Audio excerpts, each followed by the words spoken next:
To one and all. ఈరోజు process of making hair oil అనమాట, which gives strong hair.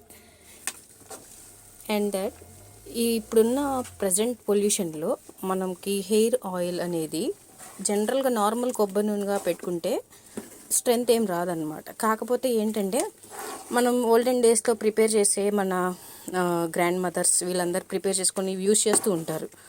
అలాంటిదే మనం పాతకాలం పద్ధతిలో ఉన్న హెయిర్ ఆయిల్ అన్నమాట. మేబీ ఇది ఆయుర్వేదిక్ అని అంటారు.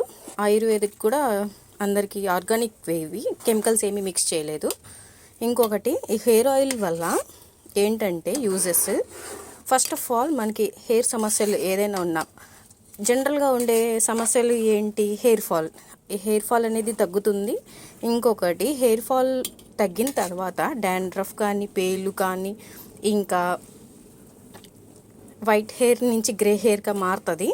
ఇంకొకటి, ఇంకా హెయిర్ అనేది థిక్గా వాల్యూమ్ పెరిగి చాలా స్ట్రాంగ్గా అవి హెయిర్ గ్రోత్ అవ్విద్ది అనమాట విత్ ఇన్ ఎ ఫ్యూ మంత్స్లో. మనం యూజ్ చేసే న్యాచురల్ హెయిర్ ఆయిల్ అనమాట. మనం యూజ్ చేసే ఇది న్యాచురల్ హెయిర్ ఆయిల్ అనేది ప్రజెంట్ ఇప్పుడున్న హడావుడి కాలంలో మనం ప్రిపేర్ చేసుకోలేకపోతున్నాము. బట్ ఇట్లా ప్రిపేర్ చేసుకుని మనం స్టోర్ చేసుకుంటే మినిమం 2 years దాకా ఉంటుంది చక్కగా ఇది. కానీ దీంట్లో కెమికల్ ఏమీ మిక్స్ చేయట్లేదు.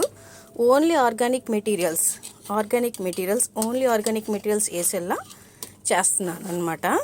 ఎవరికైనా ఇంట్రెస్ట్ ఉండేటట్టయితే, బై చేయాలి అనుకున్నట్టయితే నాకు కమెంట్ డౌన్ చేయండి.